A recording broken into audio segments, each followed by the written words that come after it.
But it is really nice to be able to share some thoughts, and I'm blessed again to be able to share thoughts that around a, if you will, kind of a patriotic holiday. What I wanted to start off with is just kind of looking at a passage of Scripture. You know, I think of this passage quite a bit. It's John's vision of the heavenly Jerusalem. And I purposely am not going to have a slide showing you some kind of image because, let's read it. It says, "Then I saw a new heaven and a new earth, for the first heaven and the first earth passed away, and there is no longer any sea. And I saw the holy city, New Jerusalem, coming down out of heaven from God, made ready as a bride adorned for her husband. And I heard a loud voice from the throne saying, 'Behold, the tabernacle of God is among men, and he will dwell among them, and they shall be his people, and God himself will be among them. And he will wipe away every tear from their eyes, and there will no longer be any death. There will no longer be any mourning, or crying, or pain. The first things have passed away.'" Now, the first part of this is this beautiful image of being in the presence of God. It's hard to, it's not a word picture for me. Every time I think of God now, I have that guy that's in The Chosen who's playing the Christ. I mean, I just see his face now. It used to be a different guy. Now it's, but you know, But I see this happy situation where we're actually going to be in the presence of God. And being in that presence, God is going to inform us of something we've been wanting to hear our whole lives. And that is, after this life, when we are reunited in this heavenly place with God, it's going to be a lot better. Again, there's not going to be any tears or death or mourning. None of that. And then, you know, my mind, because I'm wired this way, and you know how nostalgic I am, I start thinking of all these negative things. And I think, wow, we sure got a lot of weird stuff going on in this world, don't we? And have you ever done this? Have you ever in your own saying, you know, I wish I was born in a different time? Have you ever made that mental mistake in your head? Where you thought, oh yeah, I wish I was born back in back in the 1800s. No, you don't.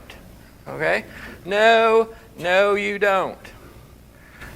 I'll tell you. I'm just suggesting. Maybe you wouldn't. Okay.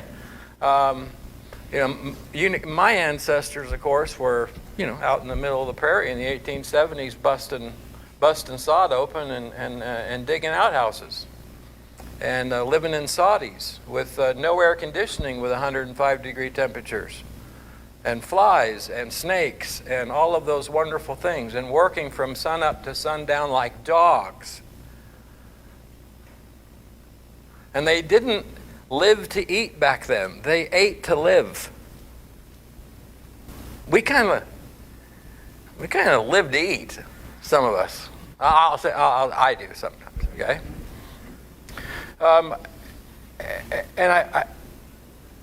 And I go back to the biblical stories, and all the biblical characters are there for us, and I kind of think, well, I wonder how I would have fared. I wonder how I would have fared back in the day. I wonder how I would have fared in the time of Job. If something like that happened to me, and my wife, the one person who knows me most and I love the most, told me to curse God and die because my life was so miserable. Why do you keep grasping with your faithfulness? And he said, should we receive good things and not expect bad? We can all attest to that truism, right? This world's got a lot of good stuff. We have a lot of good memories, a lot of good experiences in this life. But you know what? As long as you're alive on this earth, there will be negative things. But I wonder, could I have been that strong? If I lost my 10 children all at one time, lost my 7 or 10. Now I'm wondering. Was it 7 or 10, Will? Huh? Okay, thank you. Yeah. But to lose any child, to lose a child, would be the most painful thing I could think of. And lose all of your wealth, and then be covered with boils, and then just sit there in the dust and fast and basically have a prayerful, praise-filled experience with your God. I don't know that I could have done that, folks. I'm glad I didn't live back then. I'm glad I wasn't Job. I think about the time of the major prophets, and you can think of all of them. Why, when God said, who should I send, did Isaiah said, here am I, send me? What that man saw with his eyes, the way that people treated him. Jeremiah as well. Jeremiah, he accepts this call from God to go and to preach and to prophesy within the walls of Jerusalem. And he sees these people reject him, and they throw him into a well. They treat him harshly. And when God's judgment is fulfilled after the city is besieged, he writes in Lamentations chapter 4 and verse 10, he says, I saw the hands of compassionate women boil their babies for food. I don't want his job. Or Ezekiel, where God calls Ezekiel, he says, hey, you're going to be a mouthpiece for the captives in Babylon. You're going to be my prophet. And he says, and here's the deal. Open up your mouth and eat this scroll. And a scroll comes down from heaven, and he swallows it in this image, and God makes him mute for years. He can't speak a word unless God opens up his mouth, and he's out there building little cities and doing crazy, using object lessons to prophesy to these people, and they have nothing good to say to him. And even just so God will understand that the prophet correctly understands the pain that God feels when his children are sinning and rejecting him, God tells him one day, I'm going to take the apple of your eye. And in chapter 24 of Ezekiel, it's written there, the experience, where Ezekiel realizes that, in fact, his wife is dead. And God told him, you are not allowed to mourn. You are not allowed to wear sackcloth. You're not allowed to do any of that. And his lesson to Ezekiel was because I'm going to judge the children of Israel, and I can't mourn for them because this is the consequence of rejecting my blessings. Or when we go to the book of Daniel and have these three young men, Shadrach, Meshach, and Abednego, are told, hey, you know what, by Nebuchadnezzar, you need to worship this idol. And if you don't, I'm going to throw you into the oven. And all three of these young men say, we're not going to do it. And they threw those three young men into the oven. God miraculously saved them. And when they looked inside, they saw that there were four beings in the oven, not three. And we understood that to be God was with them there.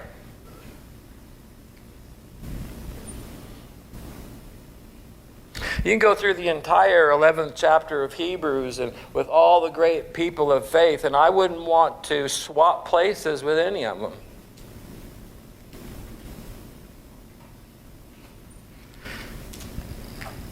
I want you to read a few verses out of Hebrews chapter 11 with me. The Hebrew writers, after naming all of these individuals, he decides he's going to name a bunch more, and then he's going to keep talking about generalities of the kinds of people of faith that have lived before this time. He says, "What more shall I say? For time will fail me if I tell of Gideon, Barak, Samson, Jephthah, and David, and Samuel, and the prophets, who by faith conquered kingdoms, performed acts of righteousness, obtained promises, shut the mouth of lions, quenched the power of fire, escaped the edge of the sword, from weakness were made strong, became mighty in war, put foreign armies to flight, women received back their dead by resurrection, and others were tortured, not accepting their release, so that they might obtain a better resurrection.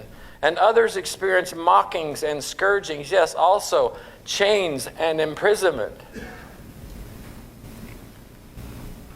They were stoned, they were sawn in two, they were tempted, they were put to death with the sword.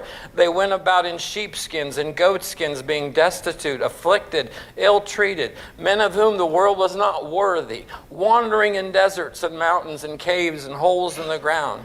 And all these, having gained approval through their faith, did not receive what was promised, because God had provided something better for us, so that apart from us, they would not be made perfect.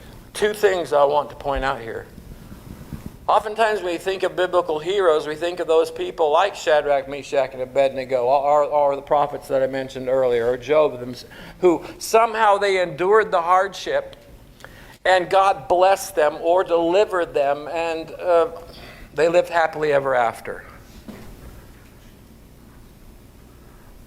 That's not always the case based on what we just read. There were lots of people in the history of God's people who suffered hardship, unimaginable hardship. Did you catch the sawn in two? And yet they were faithful to death. They were faithful to death. I wouldn't want to trade places with any of those people. And I'm not going to kid myself to say, if I was back then, I'd have been strong. Oh, not the one I wanted.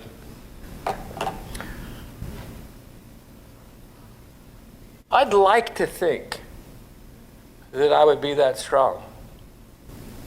And I'm just going to admit something to you. I'm not that strong. And you know why I know this? Because I make decisions every day. There's an old saying that you do what you want to do. People do what they want to do. And it's a truism. Right? I had a lady named Pat Starr years ago, a lovely person, really wise. She never had children, so she kind of adopted me as a young preacher. And whenever I'd say something that she didn't really agree with, she would talk to me. And one time I had made a comment in a sermon making excuses for people who made mistakes. And she said, "Frank, I want you to understand something, and everybody's going to benefit by hearing it. You need to let people know that in this world, you, me, everybody, we choose what we want to do. It's a choice. It's a choice."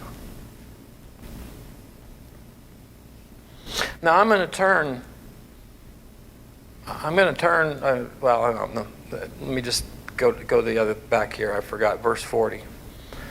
Did you notice here that he says in verse 39 that they did all these things without yet receiving what was promised? What was promised?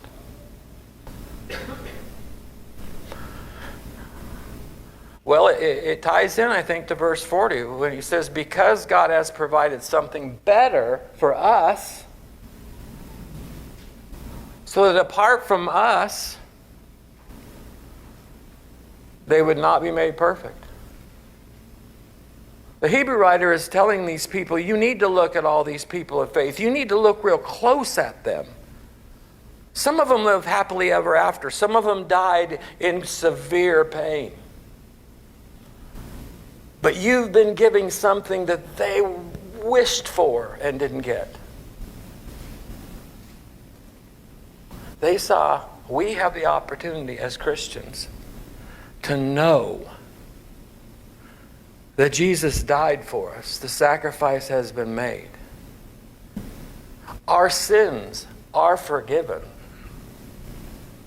And we have a home promised to us in heaven where there will be no tears and no death and no sorrow. There's this hope that we experience at a greater level than any of those great people of faith. Because we got to read what they never got a chance to read. Because we know it to be true that God loved the creation so much that he came to this earth and took on the form of a servant and died on the cross for us. He decided to show us how to suffer. That living in this life, whenever we're here on this earth, there will be good times, but there will be suffering. And Jesus experienced both good times with his disciples, and they saw him suffer. And he suffered on that cross. And then this miraculous thing happened. He was raised from the dead as a sign to us all. Jesus ascended to heaven, and he's going to come back and get us. Amen? If we're still alive here on earth, 1 Thessalonians 4, when he comes, well, all these good people that went on before us are going to be caught up in the air. And then we're going to go ahead and do that as well. But we're all going to go home. We're all going to go to that beautiful city that we read about in the beginning. Unimaginable. Absolutely unimaginable. And thanks be to God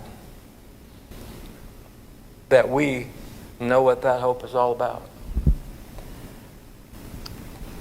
I want to tell you something. You're wondering, what's this about? Well, I haven't really been following the sermon outline because it's not mine.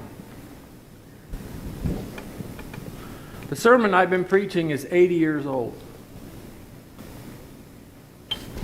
It was first preached by a guy by the name of Clinton Andrew Nyman, and he was a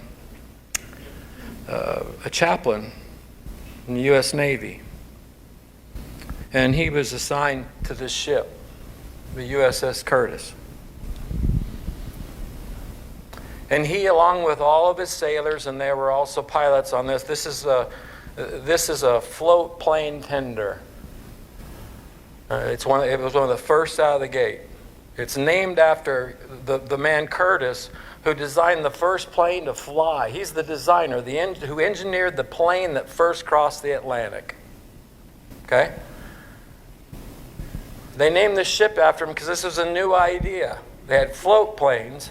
And because radar wasn't great, they decided they needed these planes, and they would put these float planes in there, and they had a lot. They could carry a lot of fuel, but they were defenseless in the air. And they would go out. They would let them out, and then they would fly in different directions. A PBR, I think, is what they call that. They'd fly all around and see if they could find the enemy fleet. And then they would radio in and say where the location was. So this ship survived the entire Japanese War. Pearl Harbor. They were there on Pearl Harbor. One of the Japanese bombers, their gunner knocked them out of the sky. That thing came down and hit their bridge. 19 of their shipmates died. At Pearl Harbor. They were there. They survived. They saw all that. They experienced all that death, all of that violence. Then they went on into the Pacific. They were at Tarawa. When this sermon was preached, they were at Saipan.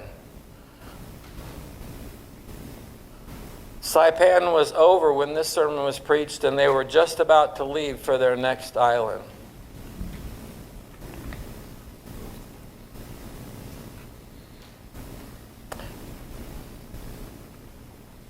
and I can't remember the name of it.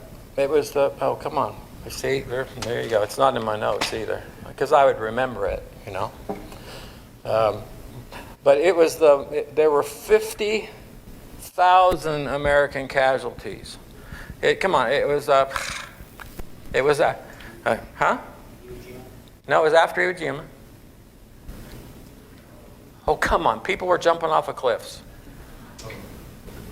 Okinawa. Thank you. Sorry, I'm Swedish. So, at Okinawa, so he preached this lesson to these men. Okay? He preached this lesson to soldiers and sailors who knew about death. They knew that it was their day.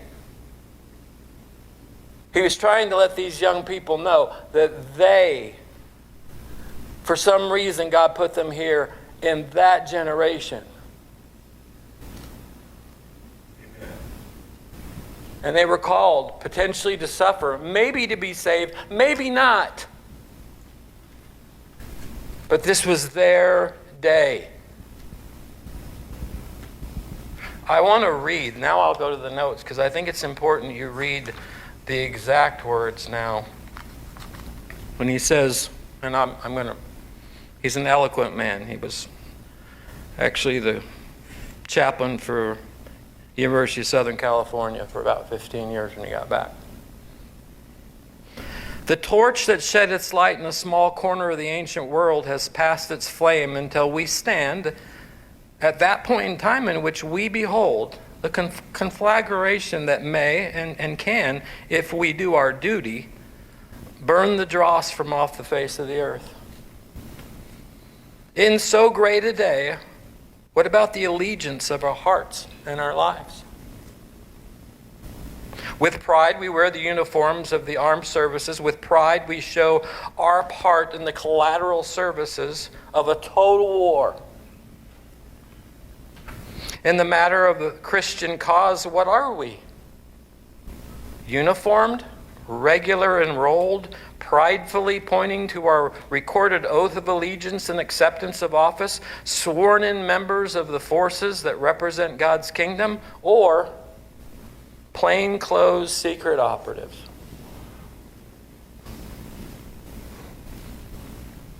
How often men pray that God's kingdom might come?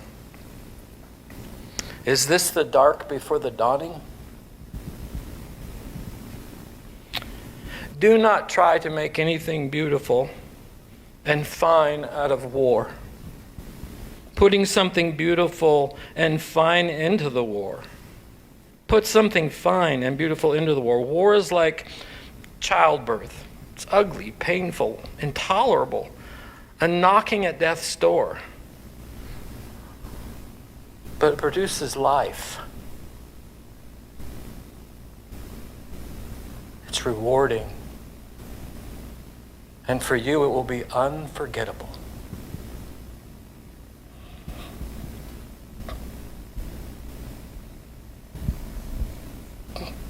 Time for the invitation song, right? For them, it was their day, and that's what Chapman Nyman wanted them to know. It's their day. How about our day? Today is our day.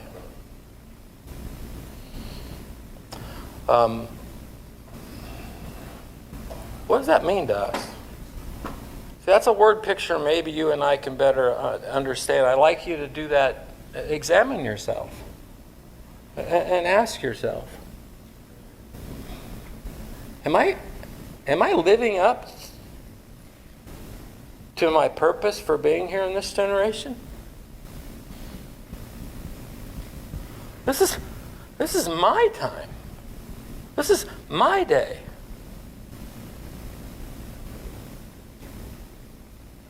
And if some of you are honestly telling yourselves, like I did this week while I'm meditating on this message, I was telling myself, Frank, you're not always quick to hear God's call. You're not always really good at doing that. Sometimes you put it off. Sometimes you wonder whether you're good enough or qualified enough or smart enough in order to do the things that you see that could be done. Well, you're not alone. You're not alone at all. I want to bring you a remembrance of a couple Old Testament characters that great men that were just like that. Remember Moses? God calls Moses. He says, hey, you're going to deliver I'm paraphrasing, you're going to deliver my people from their bondage in Egypt. And unlike Isaiah, who said, here am I, send me, he said, oh, here am I, send Aaron. You know? Aaron's a much better speaker than me. Well, you know, he did use Aaron. But Moses had a calling, and he wasn't going to escape it. Or Gideon. Remember when Gideon was called? He's actually mentioned there in Hebrews. Gideon was called, and his first response was, I'm the least of my tribe. God said, hey, bring a sacrifice to me.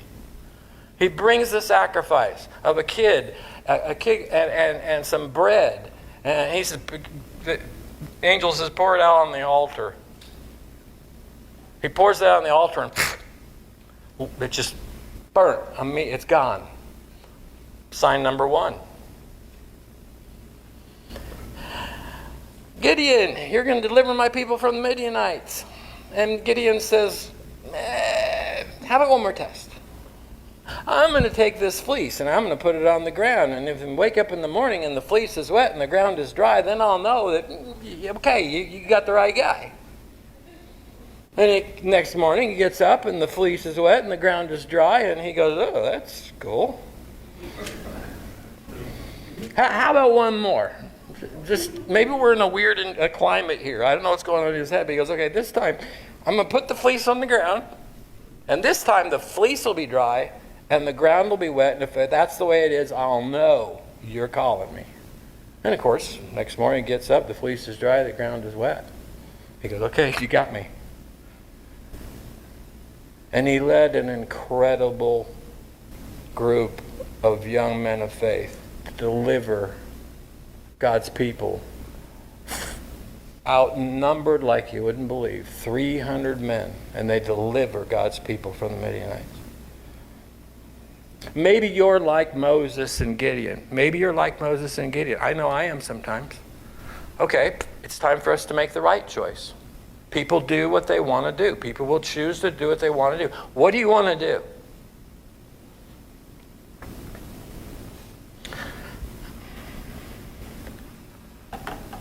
Remember Mordecai comes to Esther? This is a great, great passage to end on. Haman wants to kill all the Jews. She knows he wants to do it. She tells Mordecai through different agents that this is happening. And Mordecai says, hey, tell Esther this. Do you imagine you in the king's palace can escape any more than all the Jews? For if you remain silent at this time, relief and deliverance will arise for the Jews from another place, and you and your father's house will perish. And who knows whether you have not obtained royalty for such a time as this?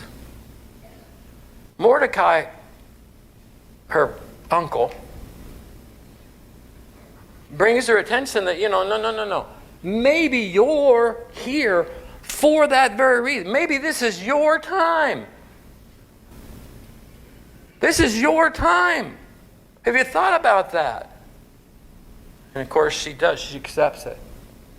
She just asks that people pray and fast for her, because she's going to go before the king without his invitation, where she could lose her life for doing that very thing. And she goes in, and of course certain events take place and God's people are saved.